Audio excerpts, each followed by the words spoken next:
Boa noite. Boa noite. Muita paz para todos nós.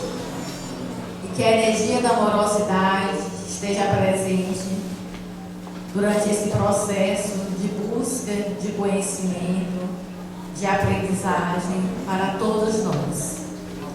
Inicialmente, eu quero agradecer o convite realizado pela sociedade aqui presente e realmente eu fiquei admirada do ambiente, da organização e quero parabenizar a todos os componentes da comissão organizadora.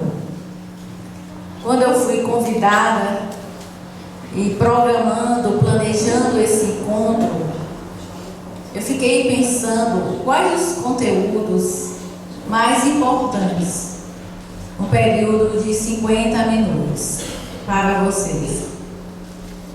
Posteriormente, eu comecei a analisar, além dos conteúdos selecionados, a importância de um material de reflexão para todos nós. Nessa busca de responsabilização com o processo da transição planetária, torna-se importante o cultivo do amor. Desenvolver a arte de amar. Então eu selecionei uma parte do nosso encontro com os recursos audiovisuais, pensando mais no processo da introspecção, não apenas a razão. A razão é muito importante em nosso desenvolvimento como ser, como espírito, mas a polarização prejudica ou pelo menos retarda o nosso crescimento. A racionalidade excessiva, desvinculada da capacidade de amar, nos conduz a um processo de fechamento, de indiferença em relação ao outro e, evidentemente, ao isolamento afetivo. Então, pensando em fazer essa comunhão, razão e sentimento, é que eu selecionei aqui essa imagem. O cuidado, como Leonardo Boff já coloca em relação ao nosso planeta. O acolher, o cuidar, a arte de cuidar. Cuidar do outro ser humano, da nossa espécie, cuidar das plantas, cuidar dos animais, de outras espécies, e cuidar dos nossos irmãos desencarnados. Às vezes, no processo de intenso sofrimento, como documentamos nas reuniões mediúnicas, e cuidar da nossa mãe natureza.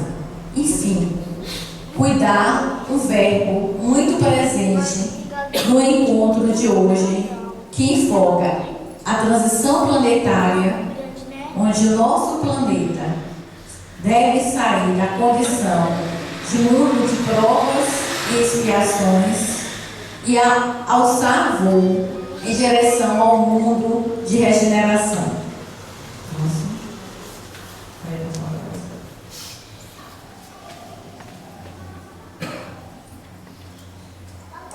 É evidente que esse processo de transição planetária que vem ocorrendo, bastante documentado através da própria literatura espírita, nós encontramos no Livro dos Espíritos, na pergunta 1019, uma questão que contempla esse assunto. E o Espírito São Luís responde falando da necessidade da transmutação, da transformação. Um cenário de sociedade onde o bem passa a reinar. Então, no Livro dos Espíritos está documentado a Gênese, com a colaboração de Allan Kardec e dos Espíritos Superiores, também aborda o processo de mudança. E mais recentemente, através do Espírito Manuel Filomeno de Miranda, com a colaboração de Divaldo Franco, nós estudamos com profundidade esse processo de mudança. Mudança de valores, mudança de comportamentos e, com isso, o desenvolvimento do amor em direção à plenitude do ser. Aqui tem a imagem que lembra o amor. E esse planejamento que diz respeito à transição do nosso planeta, evidentemente foi planejado. É um processo bem lento, gradual, de transformação. Daí, os acidentes existentes hoje na natureza, como o tsunami, erupções vulcânicas, todos esses eventos vinculados à natureza fazem parte desse planejamento espiritual, como documentado no livro Transição Planetária. Vamos relembrar um pouco a história que nós construímos como espíritos, evidentemente. O que fizemos com a Mãe Natureza?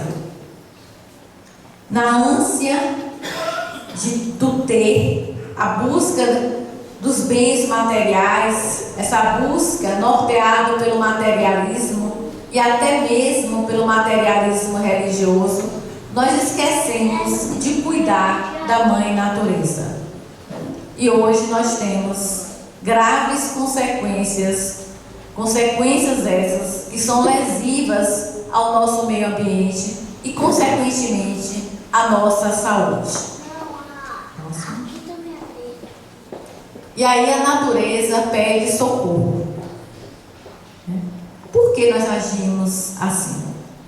Como civilização, dentro de uma historicidade milenar, em função do egoísmo, do egocentrismo, de acreditar que a vida se resume a um único processo reencarnatório, admitindo com isso o materialismo.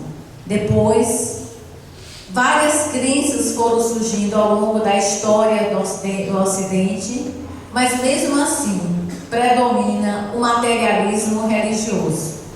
Ou seja, nós estudamos às vezes os conteúdos de uma religião, mas o viver, o cotidiano, apresenta uma dissociação marcante da teoria com a prática.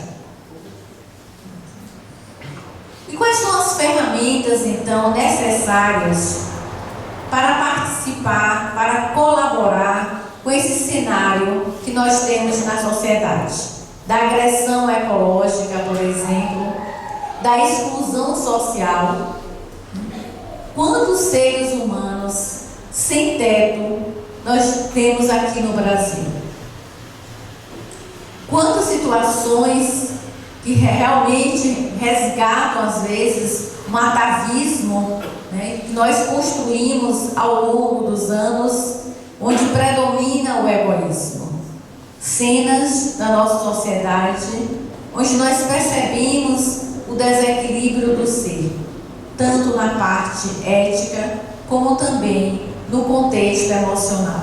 Então, como colaborar na mudança desse cenário, possibilitando então que a Terra alcance o estágio energético do chamado mundo de regeneração? Então, algumas ferramentas são importantes, pelo menos duas: o autoconhecimento e a autoiluminação. O processo do autoconhecimento ocorre muito no nosso nível evolutivo pela dor. Vocês concordam? A dor, quando bem compreendida, estimula o ser no seu crescimento. A dor não compreendida gera a revolta. E a revolta, evidentemente, não contribui para o nosso crescimento.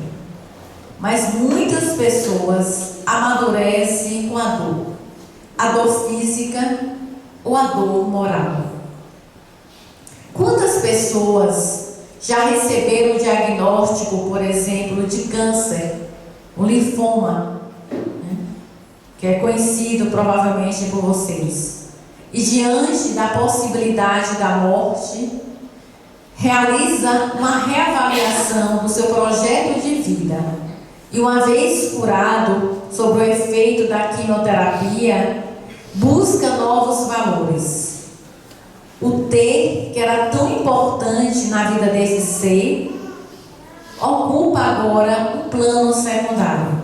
Muito mais importante é o afeto, a relação com a família, com os amigos, uma nova ética. Significa que este ser amadureceu através da dor. Quantos seres, diante do luto, a morte de um filho jovem, de um pai ou de uma mãe, com essa experiência da perda, também avança. Busca o movimento religioso, seja o catolicismo, o budismo, o espiritismo, e encontra, digamos assim, um analgésico para a sua dor. E depois busca um aprofundamento em relação ao saber específico, reflete sobre os conteúdos daquela crença e avança em direção à mudança de personalidade. Então a dor pode ser o caminho de crescimento, o ressignificado daquela história. Outros optam pelo projeto de evolução consciente. Exatamente sobre esse projeto que eu tecerei comentários mais detalhados. As etapas desse processo de evolução consciente que nós encontramos descrito no livro Pensamentos de Martins Peralva diz o seguinte: fundamental o autoconhecimento. Será que vocês aqui presentes podem afirmar que eu sei quem eu sou? Eu me conheço com profundidade? Vamos fazer um exercício de identificação. Quem acha que o seu conhecimento sobre a sua personalidade é suficiente? Levanta o braço. Eu sei quem eu sou. 100%, sem nenhum ponto obscuro na personalidade. 80% de conhecimento sobre a personalidade. Vamos. 60%. Olha, já tem ali, ó. Tem ali também. Está melhorando. 40%. Está aumentando, hein? Vamos dizer, 20%. Melhorou. E 10% para finalizar. Pronto. Então, nós precisamos dar um mergulho na viagem interior do quem sou. Depois disso, a vontade. Nós temos um livro pouco conhecido, intitulado O Ato da Vontade, muito interessante, de Assagioli. A vontade forte, a vontade hábil, para vencer, ou pelo menos contornar os obstáculos que nós vamos encontrar na busca do autoconhecimento e principalmente na seleção das estratégias, buscando realmente uma transformação moral. E é evidente que todo projeto tem que ter avaliação. As metas foram atingidas, é importante. Metas em 6 meses, metas no período de 12 meses e metas aqui há 5 anos, 8 anos. Então é importante ter uma clareza sobre as etapas. Se o ser pretende buscar o seu crescimento, não através da dor, nós temos aqui, através de Martins Peralva, uma proposta: evolução consciente. Quem sou e aonde pretendo chegar. Pode passar o próximo. Algumas perguntas básicas do planejamento, vocês provavelmente conhecem, estão registradas aqui. O que? Por quê? Quando? Para quê? Como? Onde? Para quem e com quem? Eu preciso mudar. Fica muito genérico. Precisa mudar o quê? O meu egoísmo. Eu preciso reduzir esse teor de egoísmo que faz parte do meu ser. Então, por que você quer reduzir esse egoísmo? Porque eu estou percebendo, através da própria razão, que uma série de prejuízos aparece na minha história. Um deles, a solidão afetiva. Então, o porquê? Quando? Aí vem o processo. Iniciarei daqui a 30 dias, daqui a 2 meses, em 2012, na passagem do ano, 31 de dezembro e 1º de janeiro. Então, as pessoas, às vezes, elaboram projetos de mudança no final do ano. Para quê? Os objetivos. Como? Onde? O egoísmo será trabalhado onde? No ambiente familiar, no ambiente profissional, no cenário religioso, em todos os cenários. Então é importante definir para quem essa mudança vai existir e com quem. A minha rede de apoio, que nós chamamos hoje de ecomapa. Gerenciar uma mudança sozinho é difícil, não é impossível, mas se existem elementos auxiliares, vamos buscá-los. E nesse projeto que se distancia da dor física ou da dor moral, nós devemos pensar na saúde. Qual é o projeto em relação à saúde? Se aquela pessoa é portadora de diabetes, por exemplo, tipo 2, e usa os medicamentos hipoglicemiantes orais, mas não adere à dieta, chegou o momento, que é o respeito ao corpo físico. E o corpo físico é um instrumento, é um templo divino. Ele merece ser bem cuidado. Se meu colesterol apresenta taxas elevadas, 280 a 300, então vamos emagrecer, realizar a dieta, sair da vida sedentária. Nós temos ali um colega cardiologista, né, que pode orientar muito bem nesse sentido, da parte realmente do combate à elevação do colesterol. Mas a saúde não é somente física. Nós temos a saúde perispiritual. Esse é um dado muito importante. Nós cuidamos bem do nosso corpo físico. No final do ano, ou em determinado mês, nós escolhemos e fazemos uma avaliação clínica e de exames complementares. Ótimo. Autocuidado centrado no físico. Mas nós esquecemos da saúde emocional. Quantas vezes, no ano, eu apresentei cenas de extrema irritabilidade, de um desequilíbrio emocional importante.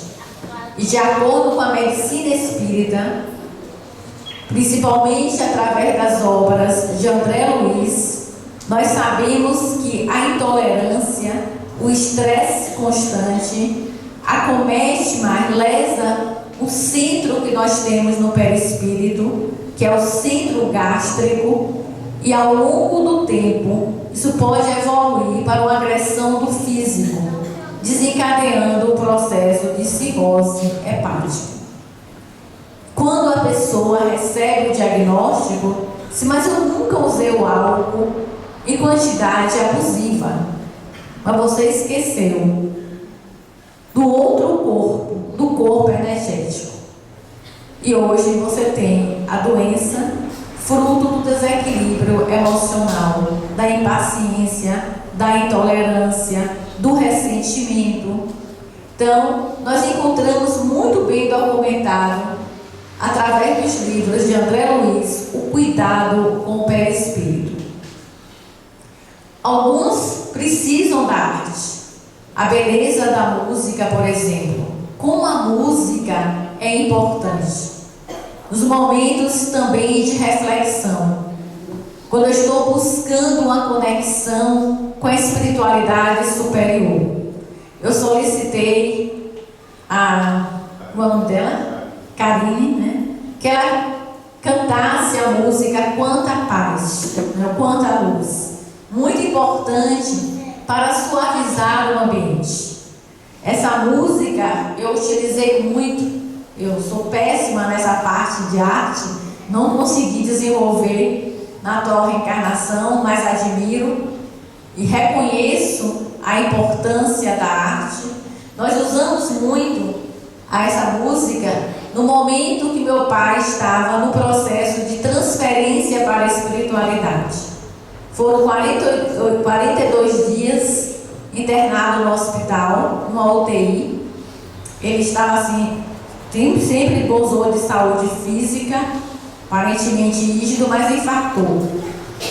E realmente o processo assim, de sedativos, os medicamentos utilizados eram insuficientes para deixá-lo mais tranquilo. E nós identificamos que através da música ele se acalmava. Ele era portador de uma mediunidade bem desenvolvida e o ambiente energético do hospital é um ambiente não muito saudável para os médios, né? Que desenvolveram no padrão, no grau que ele tinha. Então a gente neutralizava aquela energia da perturbação dos fluidos perniciosos de uma UTI exatamente com a música. E no momento que eu percebi que ele estava morrendo, pelo monitor, a gente acompanhava desde as 15 horas o processo de transferência, aplicando os passes exatamente nos centros energéticos. Às 20 horas, a gente percebeu que era irreversível o processo na totalidade e começamos a cantar exatamente Quanta Luz, a música que ele gostava e também um outro mantra. E no momento que a linha do monitor foi documentando a queda da frequência cardíaca, nós projetamos através da mão, tinha 3 pessoas acompanhando o processo da transferência, nós emitimos a energia da amorosidade. E eu observei no monitor uma transformação que a medicina materialista não tem, evidentemente, como explicar o fato. A frequência cardíaca já estava em 48 batimentos por minuto, porque ele ia ter a parada logo depois, e subitamente foi para 120. Um dado que registra que a amorosidade é importante, que a gente pode transmitir a energia através do pensamento e usando também a emissão energética pelas mãos. Logo depois veio a linha que realmente caracteriza o processo da morte. E aí nós percebemos como a arte é importante na nossa vida, no nosso cotidiano, no tratamento de doenças e no processo de retorno à casa paterna. Um pouquinho mais. A religião. Como a religião nos ajuda?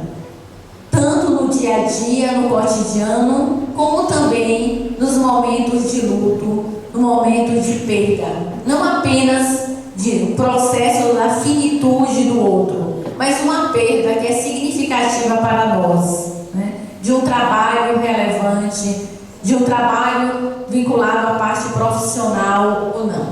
A educação. Não falo aqui da educação universitária. Estou falando da educação no sentido mais amplo. E filosofia. O próprio Espiritismo tem um conteúdo filosófico.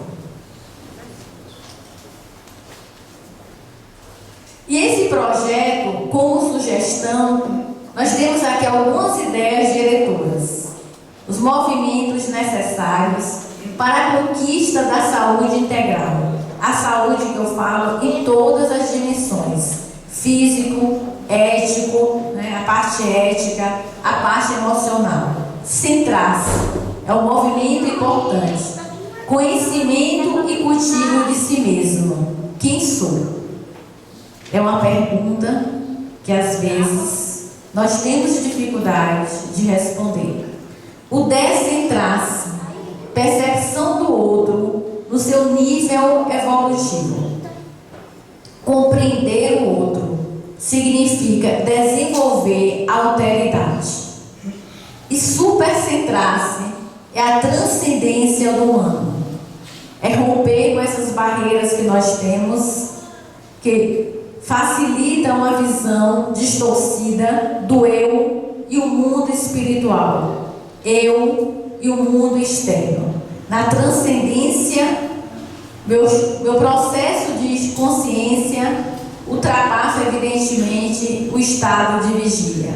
É um momento de êxtase, é um processo de meditação com aprofundamento.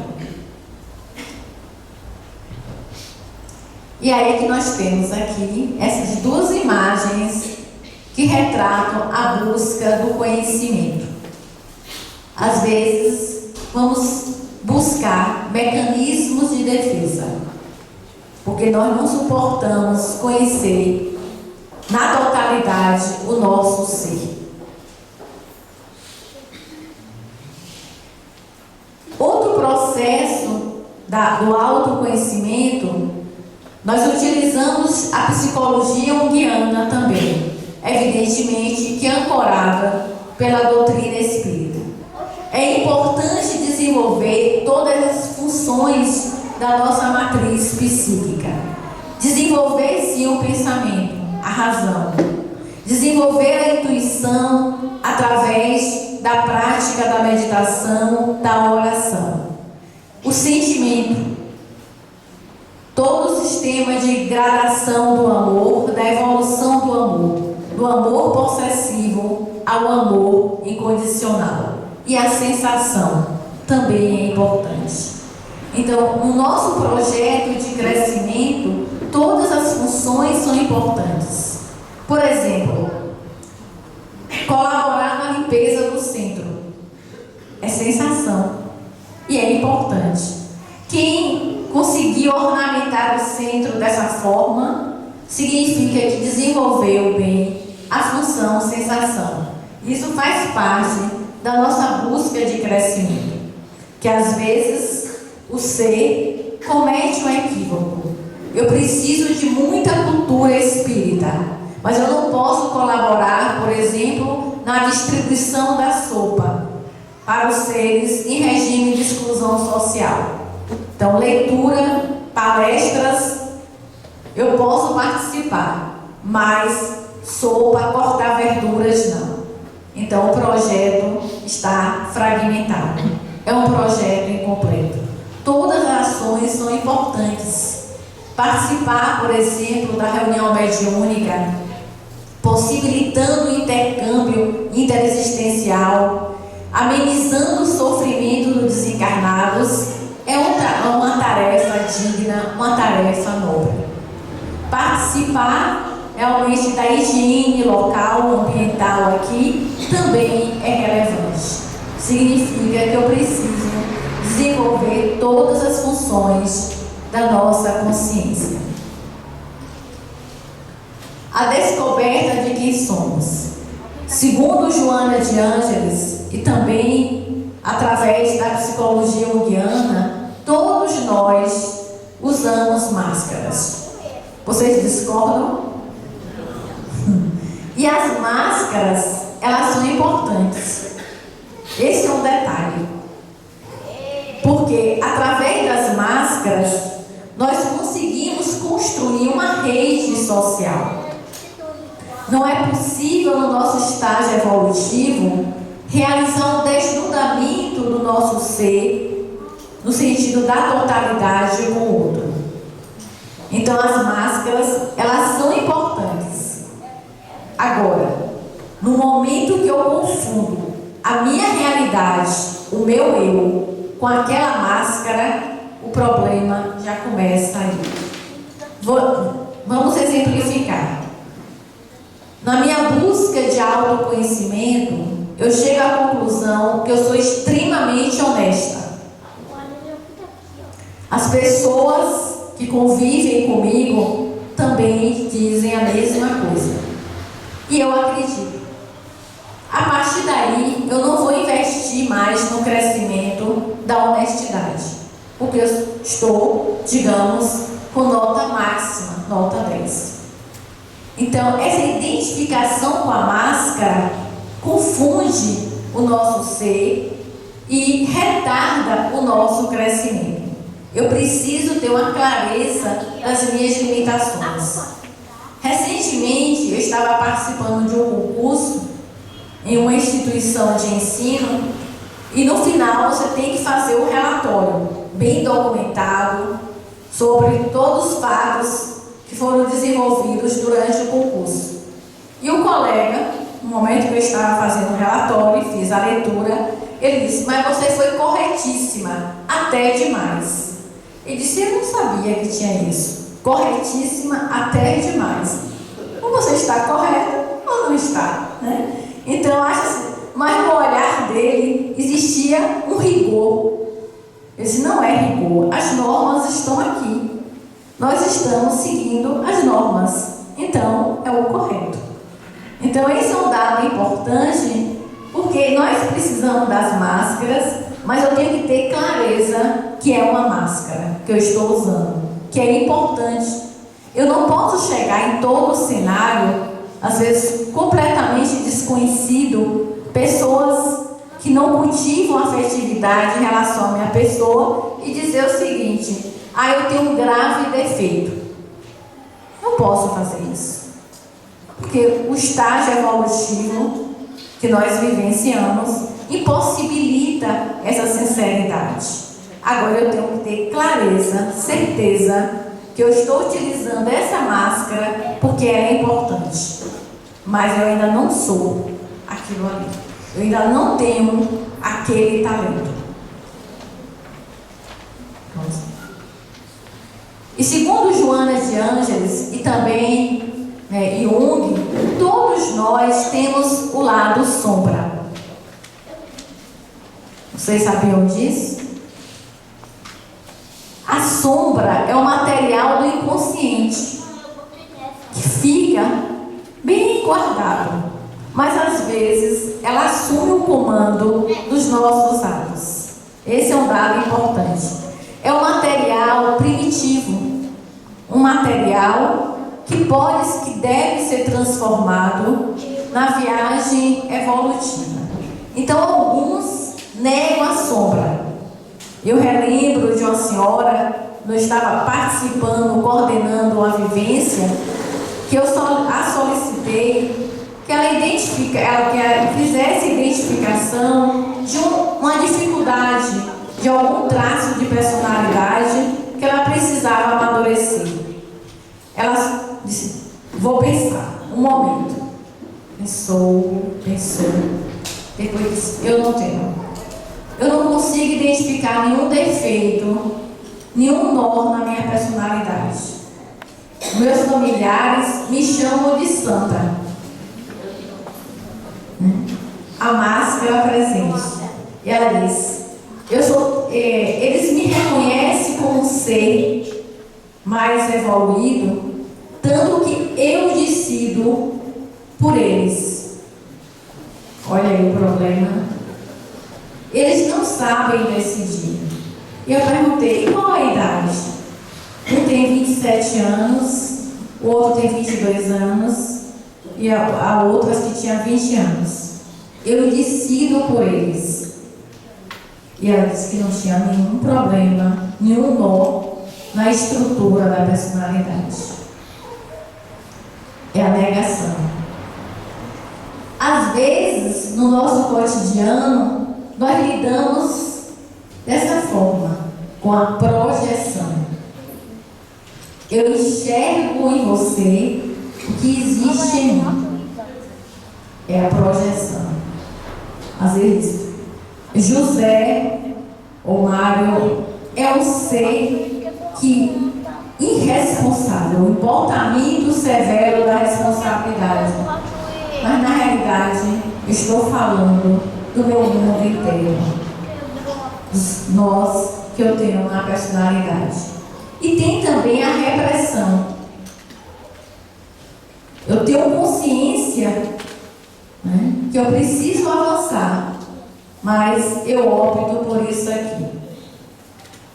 Eu não quero nem pensar. Eu não quero nem sonhar com esse lado negativo. É a repressão. E aqui nós temos um problema. A sombra, às vezes, vai crescendo, do ponto de vista energético, vai assumindo o comando e aparece no nosso consciente. Depois, nós cometemos atos e não temos como explicar para os outros, né? Para os desconhecidos e para os conhecidos, por que nós agimos daquela maneira. E digo, foi a sombra que assumiu o comando. Por quê? Ela passou pela experiência da constante repressão. Aqui a negação, né? Estou negando. Aqui a projeção mais detalhada. Esses conhecimentos nós tentamos utilizar nessa busca da evolução consciente. E um outro dado importante na construção do projeto é o desenvolvimento da consciência. Segundo Jung e também na doutrina espírita, todas as fases são importantes para o crescimento do ser. A infância é fundamental, tem as suas características. A adolescência, o adulto jovem, aqui já em torno dos 30 a 40 anos, a maturidade e o envelhecer. Vocês conseguem perceber ganhos no envelhecer? Existem ganhos no envelhecer? Então, existem. Todas as fases, né, nós detectamos ganhos e detectamos perdas, né? Então, isso é um dado importante. Mas alguns permanecem numa longa infância psicológica, segundo Joana de Ângeles. Desenvolvem a parte física, o biológico, mas no campo psíquico, não. Então, ela classificou como infância psicológica. E quais são as características do ser que às vezes apresenta a idade biológica de 40, 50, 60 anos, mas não conseguiu evoluir no sentido do psiquismo?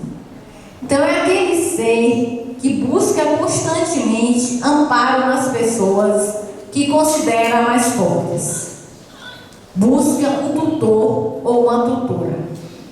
E, no entanto, apresenta biologicamente a idade de 40 anos. Predominância da autocompaixão. É aquele ser cujo discurso é mesclado pelo processo da vitimização. Meu pai era assim, minha mãe, meus irmãos, os amigos, todos são problemáticos. Eu sou vítima desse sistema e dos subsistemas. A autocompaixão. Não reconhece a necessidade de retribuição. O processo de captação, de receber. Eu preciso de ajuda. Então é natural que o outro faça esse movimento de dedicação. Crê-se merecedor de tudo, em detrimento do esforço de ser útil ao próximo. Eu estava comentando com uma pessoa jovem exatamente sobre a transição planetária, sobre um mundo de regeneração, uma nova ética, novos comportamentos. E ela disse, mas que ótimo, eu vou gostar muito desse mundo de regeneração. Ele disse, e por que você vai gostar? Porque se todos estarão preocupados em amar, eu vou receber de todo mundo. Então eu não preciso me preocupar com o meu crescimento. Quer dizer, um raciocínio bem infantil. Ele disse, e você vai ficar no mundo da regeneração ou vai ser exilada no processo? Já que a Terra vai vivenciar e já está vivenciando o processo de depuração. Isso foi um momento terapêutico. Essa mesma jovem, eu conversando com ela conhece a doutrina espírita e diz que é espírita.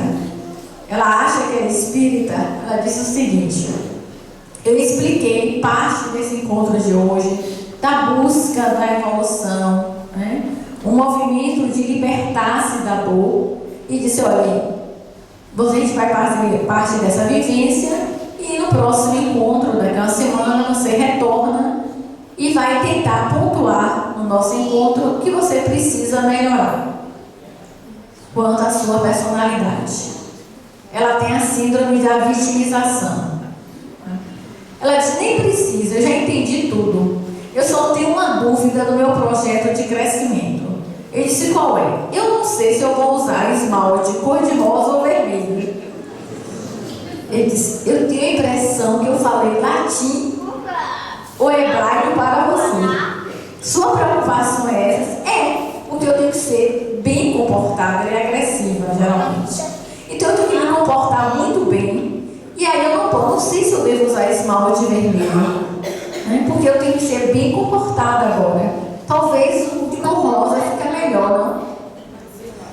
Ele disse, olha, busque mais o conhecimento da doutrina, faça uma reflexão mais aprofundada e no próximo encontro nós conversaremos sobre esse assunto. Essas pessoas, segundo Joana de Ângeles, que vivenciam a longa infância psicológica, desenvolvem o medo do abandono, o medo da rejeição afetiva, da responsabilidade, né? Não querer assumir realmente o papel de adulto, o medo do insucesso e o medo de sofrer. O espírito evoluído, como Bezerra de Menezes, por exemplo, é evidente que ele não tem medo do sofrimento. Ele entende a razão, o porquê da existência do sofrimento. Outros evoluem, saem da infância psicológica, mas permanecem imobilizados pelas características psicológicas da adolescência. É uma foto que relembra muito o adolescente. Próximo. A liberdade. Sem avaliar, sem refletir nas consequências. Encontramos pessoas com 40, 50 anos com a matriz psíquica do ser na adolescência. E na adolescência, uma das características é exatamente essa aqui, está retratada. Quase nunca a lua está ao alcance da mão. Quase nunca o fruto está maduro. Quase nunca o carinho recebido é suficiente. Surge o sofrimento.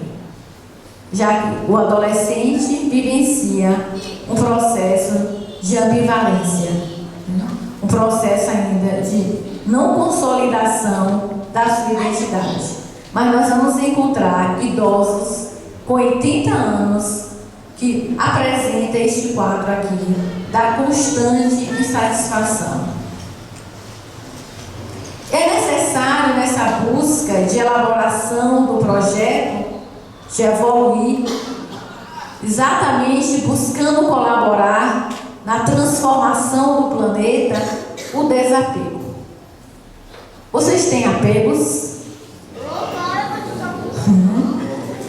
Então, acho que todos nós temos, né? Faz parte da nossa história evolutiva. Mas é importante relembrar isso aqui. O apego nasce do prazer. E o prazer também é importante em nossa vida. E temos graduações quanto à fonte do prazer. E aí surge o apego. O apego nos conduz ao medo de perder. Ocorrendo a perda, a frustração isso gera o sofrimento. Alguns, nesse processo do sofrimento, se conscientizam do apego e encontram o desapego. Então, quais são os apegos da nossa história? Alguns têm apego à juventude. Daí na medicina hoje, a cosmiatria, a estética, a dermatologia da estética, cada vez mais avança com os recursos tecnológicos. A negação do envelhecer. Outros têm apego ao cargo. E aí aparece a aposentadoria compulsória. E com isso o sofrimento. Outros se apegam ao cargo no centro espírita. Eu sou presidente, eu sou tesoureiro, e sofre com a perda. Então, outros se apegam ao esposo, à esposa. Então é importante, nessa busca de crescimento e tornar-se responsável pela mudança do planeta, trabalhar o nosso desapego. Desapego não significa anestesia afetiva.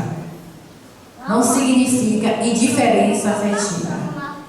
É a convivência saudável com aquele ser, com aquela experiência.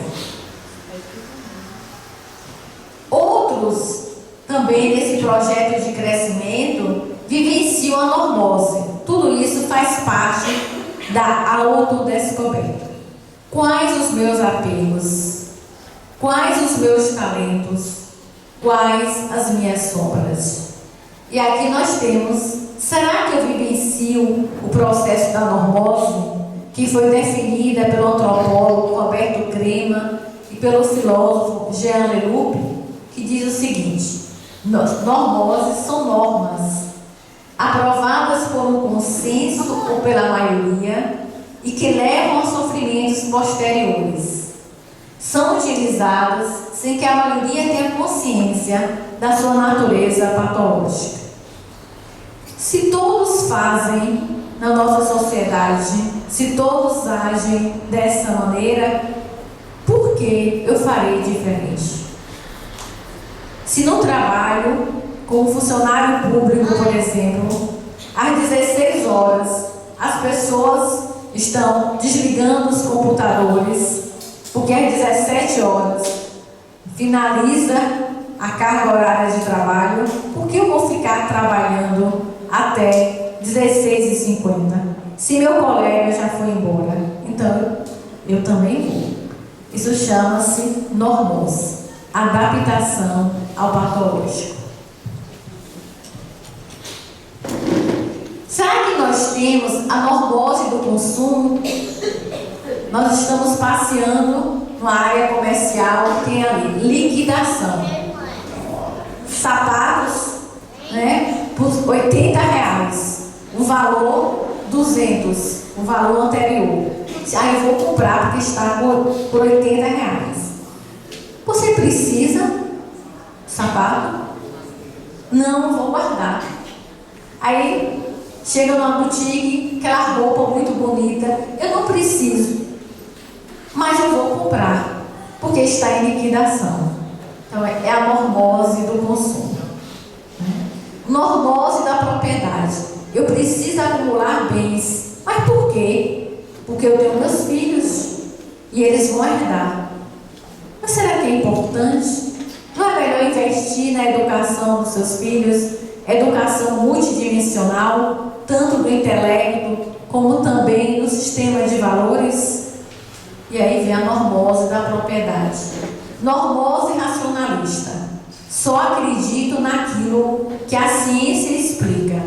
É a normose racionalista. Normose da fantasia da separatividade.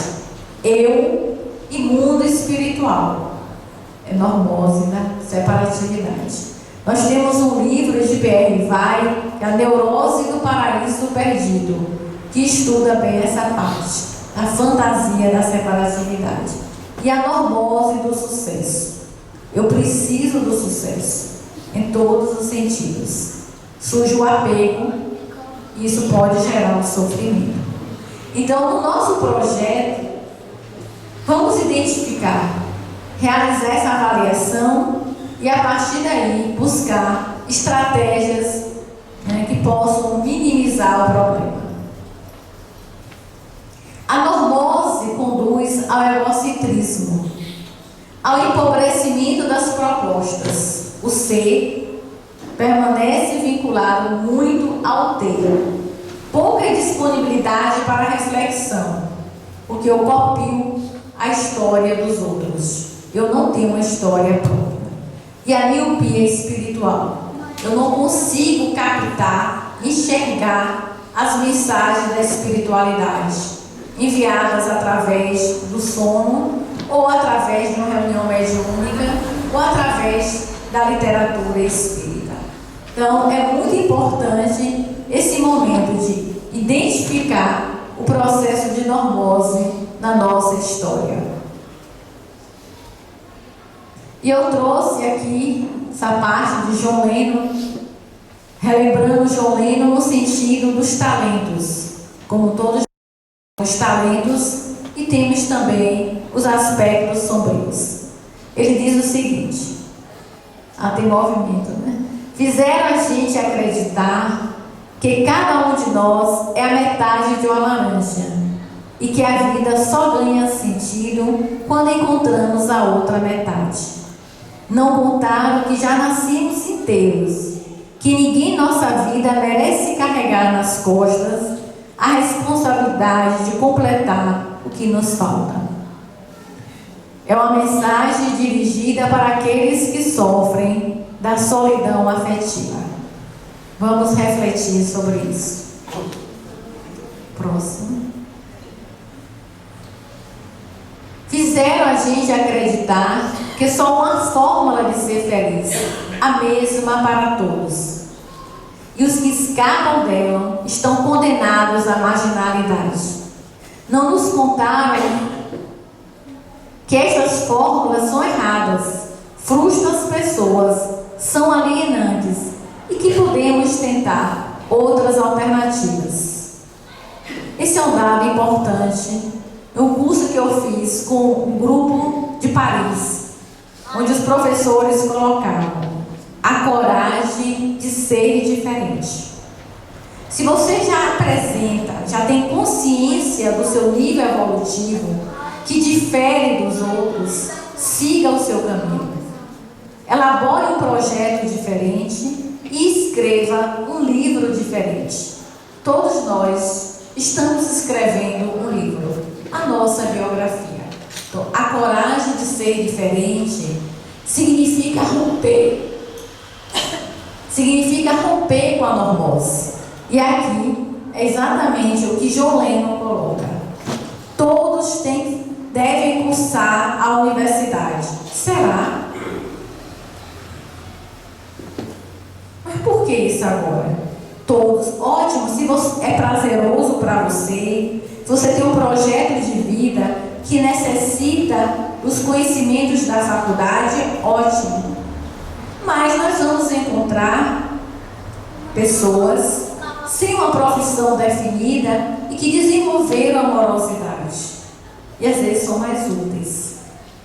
Então é preciso caminhar em direção ao intelecto, mas é importante caminhar em direção ao sentimento, à amorosidade. E aí eu trouxe, resumidamente, uma metáfora da condição humana do livro que foi escrito por Leonardo Boff, A História da Águia e da Galinha. Vocês conhecem? Então, ótimo, alguns conhecem. Então, eu não vou, claro, contar a história do livro, vocês devem buscar, é muito interessante para o projeto de transformação, de transição planetária. E nós percebemos no final, como síntese, que às vezes o ser polariza, vivencia muito a dimensão chamada galinha. O que quer dizer isso? Muito objetivo, sempre centrado nas necessidades imediatas, cria raízes, consolida seu projeto e se baseia na moral, a moral externa. Ou seja, eu aparento. Eu utilizo muitas as máscaras aqui. A dimensão águia, em alguns momentos, é importante sonhar, desejar, acreditar na utopia, na abertura do novo e a ética. A ética é diferente da moral, ela tem uma abrangência maior. Então, como está a nossa vida? Será que está aqui mais na dimensão galinha, o dia a dia, o cotidiano, o ter? Será que eu estou polarizando, que também não é positivo, ficando a maior parte do tempo nos sonhos, sem concretizar, no sentido das ações, só no desejo? Então, é importante utilizar as características tanto da galinha, como diz Leonardo Boff, como também da águia. Momentos de sonhar, momentos de intuir, de refletir, mas momentos de garantir a sobrevivência do corpo, de assegurar a sustentabilidade econômica. Eu não posso ficar no estado meditativo e esperando que meus parentes, meu pai, meu esposo, assegurem a parte econômica da casa. Preciso dividir e eu preciso amadurecer, eu preciso conquistar talentos relacionados aqui com a dimensão galinha. Então, que a gente possa transitar da dimensão galinha para a dimensão águia e vice-versa. Próximo. E aqui essa imagem retrata bem isso, o equilíbrio. Aqui a mão com o dedo apontado para o alto, dimensão águia. Como é importante sonhar, como é importante refletir, como é importante pensar e ser diferente, no sentido de uma ética mais aprimorada. E também aqui, apontando para a terra, ou seja, eu preciso de raízes. Eu preciso cuidar da minha família, da minha profissão, do meu corpo. Mas eu preciso também do intercâmbio com a espiritualidade superior. Reforçando essa imagem de dimensão águia e a dimensão galinha.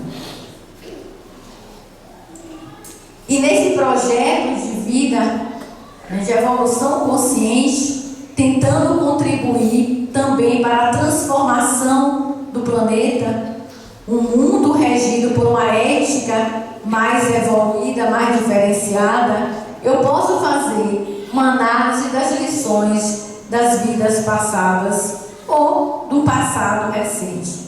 O que eu aprendi com o poder? É importante refletir. O que eu estou aprendendo com o tempo? Eu posso dizer que eu gerencio bem o meu tempo? Tem pessoas, quando você vai fazer um pedido, diz logo, não posso, não é isso? Não tenho tempo.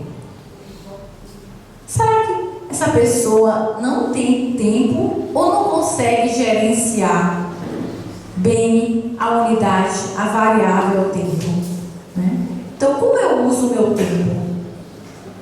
Faz parte dessa reflexão. Como eu faço a leitura de uma doença que no momento está sob controle ou não? Qual o significado, do ponto de vista de crescimento, da hipertensão, de um câncer, do diabetes? O que eu posso crescer com a raiva? Já pensaram nisso? O crescimento através da raiva? Aquele momento de explosão, liberação de adrenalina, de noradrenalina, depois o mal-estar, e aí eu percebo, eu não quero mais ter esses momentos de explosão. Eu vou trabalhar a minha educação emocional, a minha inteligência. Então, eu estou crescendo através da reflexão derivada de um momento de raiva. Como eu posso crescer com a felicidade? Valorizando esses momentos de paz, de serenidade, de alegria. É um processo também de crescimento. Você cresce pela dor, mas você cresce também pela alegria, pelo prazer. E a culpa? Como é importante a pessoa reconhecer que cometeu um equívoco, mas é fundamental evitar a prisão da energia da culpa, tornar-se prisioneiro da culpabilização. Cometi o equívoco, reconheço e agora vamos remodelar, renovar, reestruturar. Eu não posso ficar cristalizado pelo erro. Isso aparece muito, o discurso da culpa aparece nas reuniões mediúnicas que eu frequento. Na reunião mediúnica, um espírito, através da psicofonia, solicitava a destruição do seu ser. No início, o doutrinador concluiu, fez uma leitura que ele não sabia que tinha morrido. Ele disse: não, eu sei que eu morri fisicamente, mas eu estou pedindo a vocês a morte da minha alma, porque eu fui tão monstruoso que eu não aguento continuar existindo. Então ele estava no processo da culpa, e a culpa é imobilizadora, ela é paralisante, não avança. Então é importante o reconhecimento e a busca do crescimento. A nós e a mais ninguém compete decidir as ações que praticamos e o rumo da nossa existência. Podemos ser solidários ou indiferentes, ser generosos ou não, purificar o nosso coração ou corrompê-lo. Tudo depende de nós. A cada escolha, nós filmamos uma cena que iremos depois assistir, a nossa história.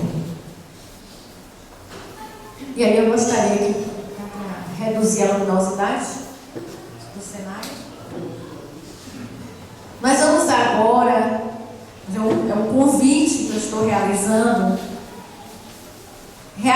assim uma reflexão sobre a nossa história, o nosso filme. O filme da vida é o título. Não tem pré-estreia. E uma vez concluído, não haverá cortes e nem adições. Por quê? É um processo retrospectivo.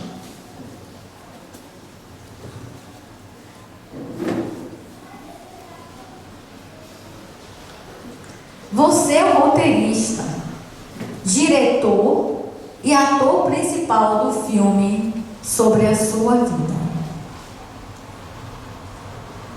Cada ação praticada, grande ou aparentemente significante, as atitudes saudáveis e as constrangedoras, as realizadas à luz do dia ou na calada da noite, são mostradas com clareza no filme.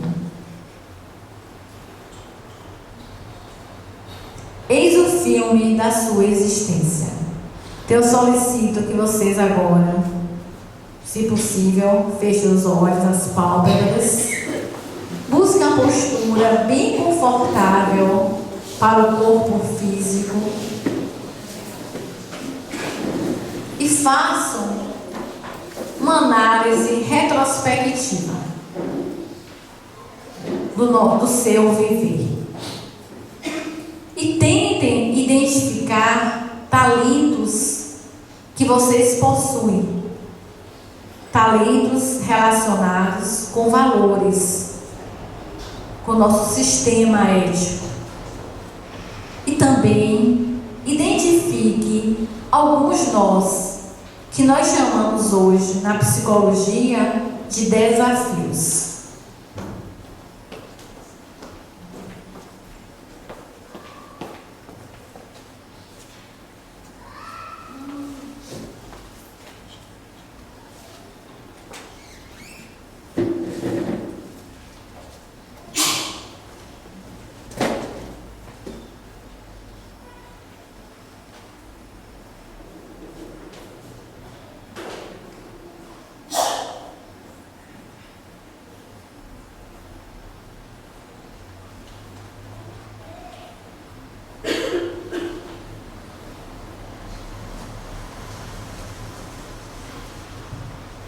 Voltando agora, é um filme de curta duração. Vocês conseguiram identificar talentos? Levante a mão, por favor. Todos nós temos talentos. Vocês conseguiram identificar nós, desafios? Vai ser. Então, foi o filme que nós conseguimos elaborar. Próximo.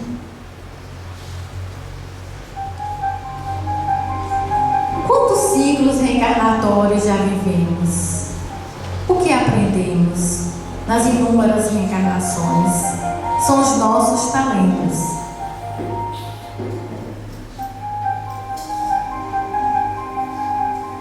O que queremos aprender? O que precisamos aprender para ajudar na transformação do planeta? Na tela aparecem os talentos e as oportunidades não aproveitadas. Escutar as canções do Espírito, conectado com a tese do reino, ajudará na construção de um projeto mais rico. Pode parar aí. Pode deixar. Então vamos pensar. Nós sonhamos, já finalizando o nosso encontro, com a sociedade onde impera o bem, onde domina, no bom sentido, o amor incondicional, como nós encontramos no livro A Boa Nova, o diálogo do Cristo com Pedro. Pedro, o verdadeiro amor, não espera recompensas.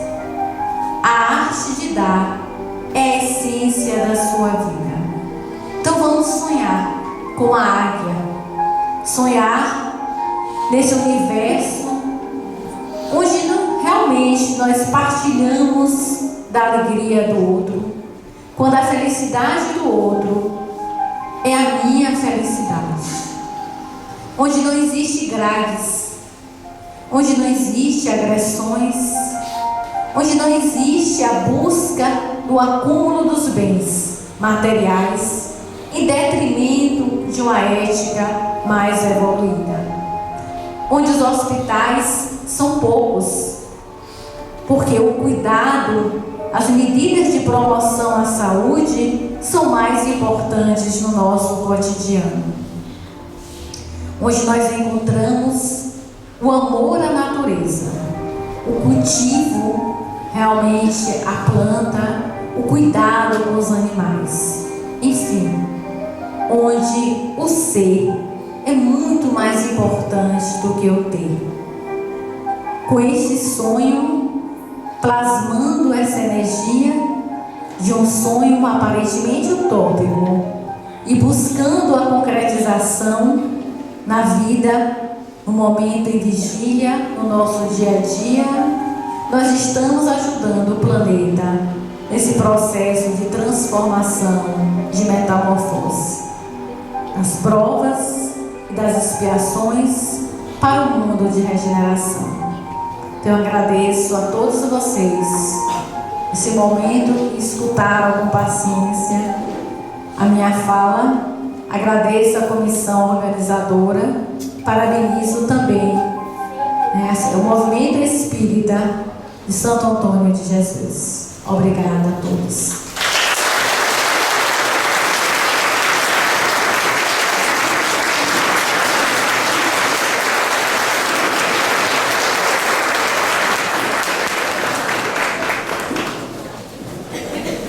Nós que agradecemos a presença do tenor Chico e, naturalmente, maravilhosa viagem que fizemos, né, gente?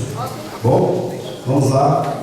Hoje, na segunda noite do nosso 18º Encontro com a Cultura Espírita, Transição Planetária, nós já conseguimos sentir essa transição. Vamos lá, temos livros aqui para a gente sortear hoje, números de 1 até 200. Não esqueçamos que a cantina continua aí, né? A gente já alimentou o espírito bastante, está na hora agora de alimentar o bucho. E os livros, né, gente? Alimentar o espírito. A doutrina possui livros maravilhosos. Tem os livros da qualificação, que é por onde a gente começa a entender a doutrina espírita. E tem vários outros autores que nós podemos conhecer, tá certo? Vamos lá então.